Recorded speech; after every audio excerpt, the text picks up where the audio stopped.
دیمەنی پاکردنەوەی پاشماوەی لافا و زیانەکانیەتی لە گەڕێکی شێخ ئیسماعیل لە هەڵەبجە بەوەی بارانی بەخڕ و وەڵسانی لافا و ئاو چۆتە ژمارەیەک ماڵە و زیانی زۆری مادی بەراوڵاتیان کەوتووە. ئەسڵەن ئەم ماڵی تەنیشمان بە پەلە پروزێ خەڵک فریان کەوتۆ لە سەربان و لە پشت و پەیژیان بۆ داناون. خۆشبەختانە هیچ زەرێکی ئەوەی گیانی نییە، بەڵام دوجار ئەمەژی تر خۆقەی ناکەەوە هەم ساڵ بێنە دەستی ساڵ وەکو بەزمەکانی تر و وەکو موچە وەکو گەندەڵی وەکو ئەو هەموو شتانی تر دەیبانی دوایانە ئاوی شەمان با و خەڵگە مویە خنکی و ماڵی وێرانە بێ و خێریان نەنووسێ خوا لە کۆڵی ئەم خەڵکیان کاتەوە بە خاتری قورآن. وەڵڵاهی بارودۆخی زۆر خراپ بوو، یعنی لافاوی ئەم منتیقە هەموو های لە مدەتی دەدەقا.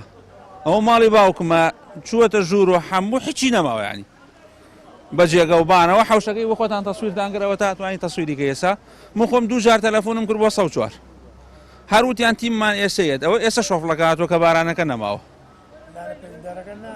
نەوەڵڵا من دوو جار ناڵێم خۆم تەلەفۆنم کرد، تەلەفۆنیشمان کرد بۆ جەماعەتی حەریق وتیان هەموو تیمەکانمان لە چوون بەدەم خەڵکەوە. وەڵڵا ئەمە سێ چوار ڕۆژی ڕێکەمە و شارێ دەنەوە ئەم دام و دەستگاکانی حکوومەت پیان ئەڵەن کاکە خەریک بن نێڵن ئەم لافاوە ئەو تاسیرە بکاسە، بەڵام قەدەری خۆ ئەم لافاوات و تاسیری کردو هەموو ئەم گەڕێگەشی بۆتە ژێراوە. ئەبێ پێشوەختە پیان هەڵێنەوە لە تەلەڤیزیۆنە ئێعلانەکەن لە کاکە سێ ڕۆژە و پێش پیان وتون، بەڵام هیچ ئامادەکاری نەکە هەچی منۆڵەگەشی گیراوە. بەپێی ئامارەکان ئەو چۆتە 22 ماڵە و زیانی گەورەیان بەرکەوتووە. قایمقامی هەڵەبجە دەڵێت لە ڕێگەی لیژنەیەکەوە خەمڵاندن بۆ زیانەکان دەکەن و هەوڵ دەدەن قەرەبووی ئەو ماڵانە بکەنەوە کە زیانیان بەرکەوتووە.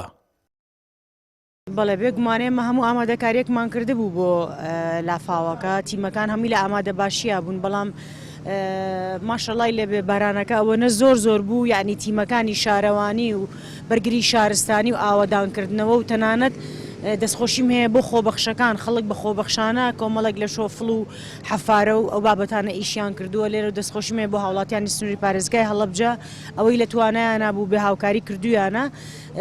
سەبارەت بۆ ماڵانە چەند ماڵێک ئاوی تێچوە، چەند شوێنێک زەرمەند بووە.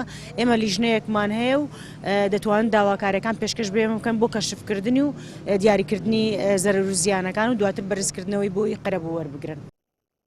ڕۆژی ڕابردوو لە ماوەی تەنیا 24 کاتژمێردا 106 میلیمەتر باران لە پارێزگای هەڵەبجە باریوە. بەهۆیەوە شەوی ڕابردوو لافا و بەشێکی شەقام و کۆڵانەکانی هەڵەبجەی گرتەوە و زیانی مادی لێکەوتەوە، بەڵام هیچ زیانێکی گیانی نەبووە. سامەر فەتاح، کەناڵی ئاسمانی پەیام، هەڵەبجە.